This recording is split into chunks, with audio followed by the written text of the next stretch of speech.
इसके बाद अगर हम डिक्लेयर करना चाहें इंटीजर टाइप का पॉइंटर, तो वो integer star alpha, character type का pointer character star C H, और फ्लोट टाइप का अगर आपको पॉइंटर चाहिए तो आप उसके साथ लिखेंगे फ्लोट स्टार एस, या जो भी वेरिएबल का नाम आप मेंशन करें।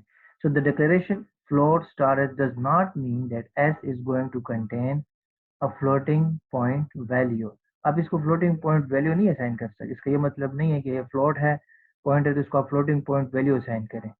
what it means is s is going to contain the address of floating point value। किसी फ्लोट वेरिएबल में एक वैल्यू स्टोर है और ये s जो है उसको पॉइंट करेगा, इसका ये मतलब है। ठीक है, तो एड्रेस कभी भी फ्लोट नंबर नहीं हो सकता। जितने भी हमारे मेमोरी के एड्रेसेस हैं वो सारे होल नंबर्स हैं। ठीक है, तो फ्लोट का ये मतलब नहीं है कि ये पॉइंटर अब किसी फ्लोटिंग वैल्यू को पॉइंट करेगा, नहीं, इसका मतलब ये है कि ये एक ऐसे वेरिएबल को पॉइंट करेगा जो कि फ्लोटिंग पॉइंट का वेरिएबल है। ठीक है, और उसके एड्रेस को एस जो है पॉइंट करेगा। Similarly character ch means that ch is going to contain the address of a character value or character variable containing any value। ठीक है, तो इसमें अपने कंफ्यूज नहीं होना। तो जब भी हम फ्लोट स्टार एस लिखेंगे इसका मतलब है ये फ्लोट टाइप का पॉइंटर है और ये हमेशा पॉइंट करेगा फ्लोट वेरिएबल को।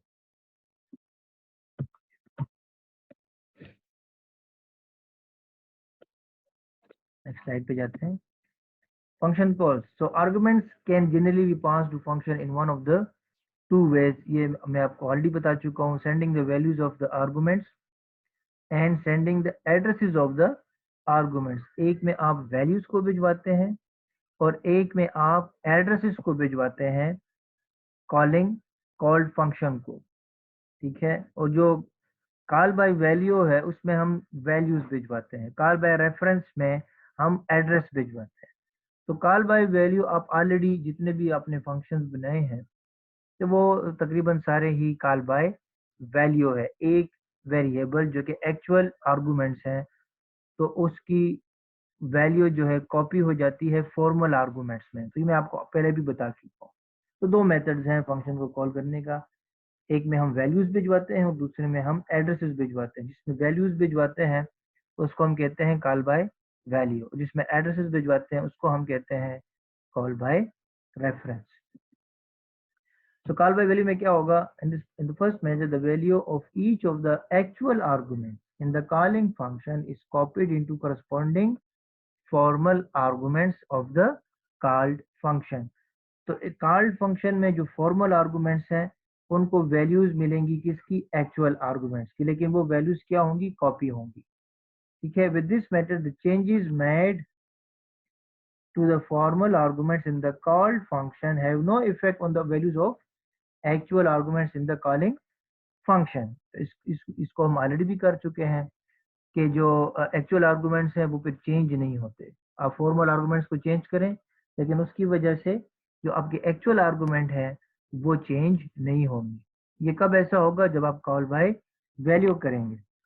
तो ये एक और प्रोग्राम है कॉल बाय वैल्यू को एक्सप्लेन करने के लिए। Integer a is 10 b is 20 swap function swap variable के नाम से है। स्वैप वही a कामा b को पास किया है, कंपाइलर यहाँ पर आ जाएगा, x को a की वैल्यू मिल जाएगी, y को b की वैल्यू मिल जाएगी। उसके बाद हो क्या रहा है, एक टेम्पररी वेरिएबल, आप ये स्वैप का प्रोग्राम है, एक टेम्पररी t वेरिएबल लिया है, t को पहले x असाइन किया है, x को फिर y असाइन किया है और y को t असाइन किया है। तो आप यहाँ पर क्या कर रहे हैं, x और y की वैल्यू को स्वैप कर रहे हैं, उसके बाद जाके x को प्रिंट कर रहे हैं और फिर y को प्रिंट कर रहे हैं। तो यहाँ पर x और y स्वैप हो गए हैं, राइट। लेकिन a और b वो स्वैप नहीं होंगे, क्यों? इनकी कॉपीज मिली है, x को a की कॉपी मिली, y को b की कॉपी मिली। तो अगर आप प्रिंट करेंगे, राइट, तो x में पहले 10 की वैल्यू थी लेकिन स्वैप होने के बाद अब x में आ जाएगा 20 और y में आ जाएगा 10। लेकिन यहाँ पर जो a और b है अगर आप इन दोनों को प्रिंट करेंगे तो a में वही 10 रहेगा बी में वही 20 रहेगा, वो चेंज नहीं होंगे। ठीक है, the output is x change हो चुका है, एक्स में अब 20 आ चुका है और वाई में 10 आ चुका है, लेकिन ए और बी सिमिलर है अभी तक एज इट इज है। ए में 10 पड़ा है और बी में 20 पड़ा है, तो इसको हम कहते हैं call by value. Call by reference में क्या होगा? In the second method, call by reference, the addresses of actual arguments in the calling function are copied into formal arguments of the called function। इसमें होगा क्या call by reference में कि जो addresses हैं, एक्चुअल आर्गुमेंट्स के जो addresses हैं वो कॉपी होंगे, वैल्यू नहीं। पिछले में वैल्यूज कॉपी हुई 10 और 20, इसमें एड्रेसेस कॉपी होंगे। किसको? फॉर्मल आर्गुमेंट्स को। ठीक है, तो जो एक्चुअल आर्गुमेंट्स के एड्रेसेस हैं वही फॉर्मल आर्गुमेंट्स के एड्रेसेस बन जाएंगे। अब एड्रेस सेम है, ठीक है, एक्चुअल आर्गुमेंट का एड्रेस और फॉर्मल आर्गुमेंट्स का एड्रेस। ठीक है, तो इस केस में क्या हो रहा है? एड्रेसेस कॉपी हो रहा है। This means that using these addresses you would have an access to the actual arguments. तो अगर आपको किसी वेरिएबल का एक्चुअल एड्रेस मिल जाए तो उसका मतलब आप उसको एक्सेस कर रहे हैं, राइट? और उसमें अगर आप चेंजेस कर रहे हैं तो उसमें वो चेंजेस अकोमोडेट होंगी, right? So and hence you would be able to manipulate them. इसका मतलब है जो एक्चुअल आर्गुमेंट्स हैं हम उनको भी चेंज कर सकते हैं। The following programme illustrates this fact. ठीक है, तो ये कैसे करेंगे? कॉल बाय रेफरेंस कैसे करेंगे? वही सेम प्रोग्राम है, ए में 10 पड़ा है, बी में 20 पड़ा है। अगेन स्वैप कर रहे हैं विद रेफरेंस, वो वैल्यू के साथ था, अब ये स्वैप विद रेफरेंस के साथ है। अब पिछले केस में हम ए और बी की वैल्यू पास कर रहे थे, हम सिर्फ ए और बी लिख रहे थे। यहाँ पर हम क्या मेंशन कर रहे हैं? साथ में ये एड्रेस ऑफ ए लिख रहे हैं, यहाँ पर एड्रेस ऑफ बी लिख रहे हैं। तो इसका मतलब है पहले हम सिर्फ वैल्यूज कॉपी कर रहे थे, अब वैल्यू कॉपी नहीं कर रहे, बल्कि ए का जो फिजिकल एड्रेस है वो हम बता रहे हैं। किसको? एक्स को। तो जाहिर है क्योंकि ये एड्रेस है तो normal variable integer x address को होल्ड नहीं कर सकता, इसीलिए हमने पॉइंटर डिस्कस किए थे। एड्रेस ऑफ ए को होल्ड करने के लिए आपको एक और वेरिएबल चाहिए जिसको हम पॉइंटर कहते हैं। और वो बनता कैसे है? आप किसी भी वेरिएबल के नेम के साथ क्या लगाएं? स्टार लगाएं, तो ये क्या बन जाएगा? पॉइंटर। तो इंटीजर टाइप का वेरिएबल है तो इसके लिए हमें इंटीजर टाइप का ही पॉइंटर चाहिए, और ये भी इंटीजर टाइप का वेरिएबल है तो हमें इसका एड्रेस होल्ड करने के लिए अगेन इंटीजर टाइप का पॉइंटर चाहिए। इस पॉइंटर का नाम है एक्स और इस पॉइंटर का नाम है वाई। तो अब जब ये कॉल होंगे हम यहाँ पर आ जाएंगे, एक्स को क्या मिल जाएगा? एक्स को मिल जाएगा एड्रेस ऑफ ए। बी को क्या मिलेगा? वाई को क्या मिलेगा? वाई को भी एड्रेस ऑफ बी। ठीक है, अब एक्स कहाँ पॉइंट करेगा? जहां ए पॉइंट कर रहा है। वाई कहाँ पॉइंट करेगा? जहां बी पॉइंट कर रहा है। ठीक है, तो अब अगर हम अगेन एक टेम्परेरी वेरिएबल ले लें इंटीजर टी, राइट? अब हम चाहते हैं कि जो एक्स की जो वैल्यू है, एक्स की जो वैल्यू या एक्स एड्रेस पर जो वैल्यू पड़ी है वो किसको मिले? टी को मिले। अब आपने ये नहीं लिखना t is equal to variable x, t is equal to x आप नहीं लिख सकते। क्यों? क्योंकि इंटीजर टी जो है ये नॉर्मल वेरिएबल है और एक्स जो है वो पॉइंटर वेरिएबल है। एक्स पॉइंटर वेरिएबल है, तो आप एक्स को डायरेक्ट नहीं यूज कर सकते। आपने क्या करना है? आपने लिखना है इस एक्स पॉइंटर पर एड्रेस पर जो वैल्यू है, एक्स एड्रेस पर जो वैल्यू है वो असाइन करो किसको? टी वेरिएबल को। ठीक है, तो आप पिछले केस में हम डायरेक्टली लिख रहे थे t is equal to x, x में जो पड़ा है वो टी को असाइन कर दें, लेकिन आप यहाँ पर सिर्फ एक्स नहीं लिख सकते। ठीक है, क्योंकि टी नॉर्मल वेरिएबल है और एक्स जो पॉइंटर वेरिएबल है, इन दोनों को आप इक्वल नहीं कर सकते। आप चाहते हैं कि इस पॉइंटर एड्रेस पर जो वैल्यू पड़ी है वो हम कैसे शो करते हैं? पॉइंटर से। इसके ऊपर जो वैल्यू पड़ी है वो टी को असाइन करो और उसके ऊपर जो वैल्यू पड़ी है वो क्या है? वो 10 है। ठीक है, क्यों? क्योंकि एक्स जो है वो पॉइंट कर रहा है एड्रेस ऑफ ए को और ए के एड्रेस में वैल्यू क्या पड़ी है? 10। ठीक है, तो अगर मैं इसको जरा ड्रा करूं तो अगेन आपको जरा समझने में आसानी होगी। ठीक है, तो यहाँ पर मैं लिख सकता हूँ कि ये हमारे पास 10 पड़ा है, राइट, ये हमारे पास 10 है, और इसके साथ मैं लिख सकता हूँ फॉर एग्जांपल, वेट करें, इसके साथ मैं लिखता हूँ यहाँ पर ए, राइट, और यहाँ पर मैं लिखता हूँ एड्रेस, ठीक है, कोई भी एड्रेस, फॉर एग्जांपल 524587333, ये कोई भी एड्रेस मैं मेंशन कर रहा हूँ, ठीक, और यहाँ पर मैं लिख देता हूँ, ठीक है। तो ए जो है उसमें 10 वैल्यू पड़ी है, उसका एड्रेस है 524587333। अब एक्स जो है, एक्स पॉइंटर, इसको मिल क्या रहा है, एक्स को मिल रहा है ये वाली एड्रेस ऑफ ए का एड्रेस। तो एक्स मैंने कहा था चूंकि एक पॉइंटर है, तो अगेन पॉइंटर को भी आपने मेमोरी में मेंशन करना है, ठीक है। तो ये एक्स पॉइंटर है, राइट, और इसकी अब वैल्यू क्या हो गई है, अगर वैल्यू में ड्रा करूं, राइट, इसकी जो वैल्यू है, राइट, वो है 524587333, ठीक है।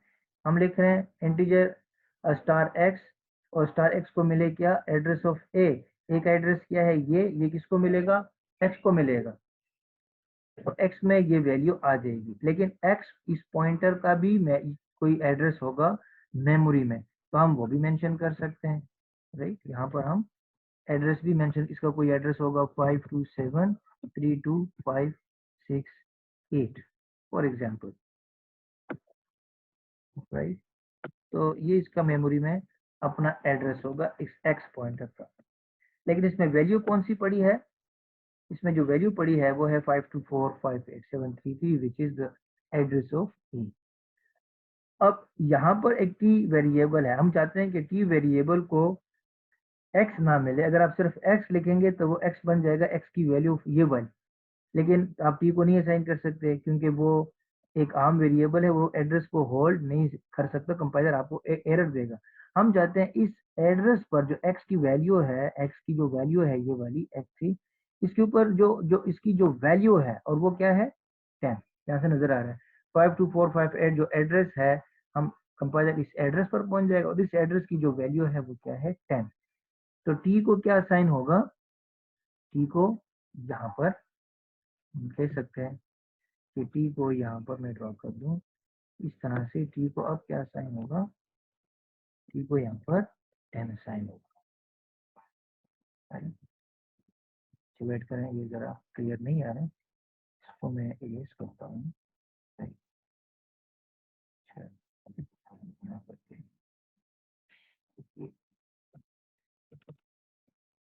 ये 10, टी में 10 आ गया है, ठीक है।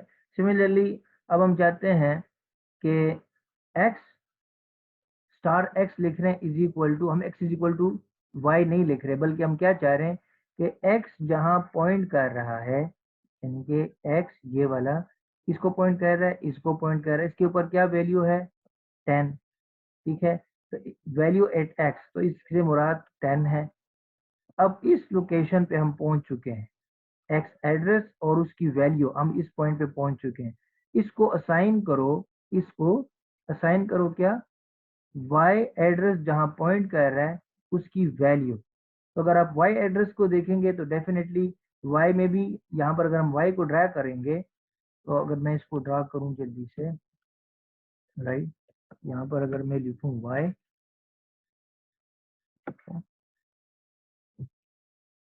और y में भी मैं किसी कोई एड्रेस पड़ा है यूं करके,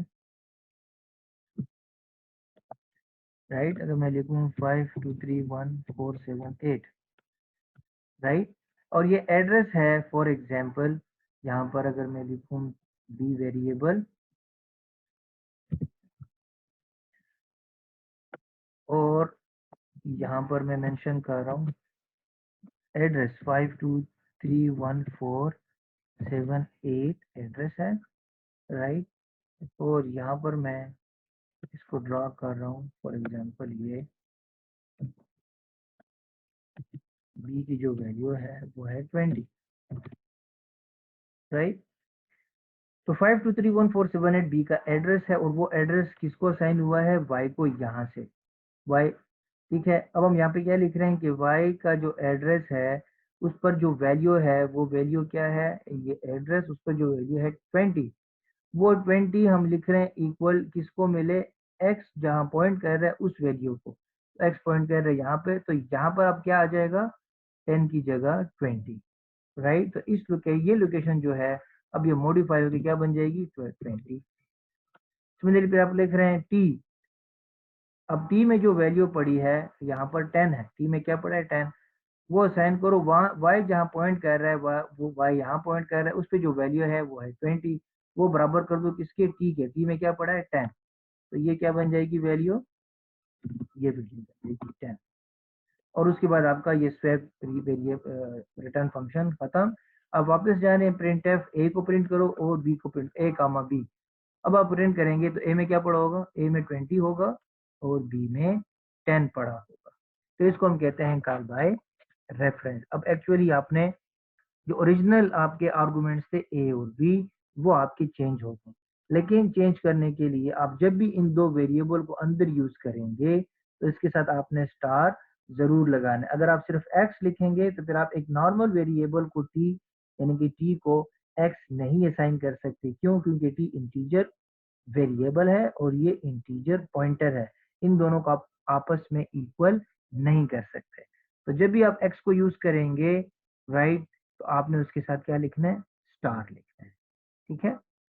तो ये प्रोग्राम जो है ये भी स्वेप कर रहा है बट विद बाय रेफरेंस, ठीक है। जो एक्चुअल आर्गुमेंट्स है आपके वो भी अब वो चेंज हो चुके हैं, ठीक है। कॉल बाय वैल्यू में चेंज नहीं होते, कॉल बाय रेफरेंस में एक्चुअल आपके जो आर्गुमेंट्स हैं वो चेंज हो जाते हैं, ठीक है।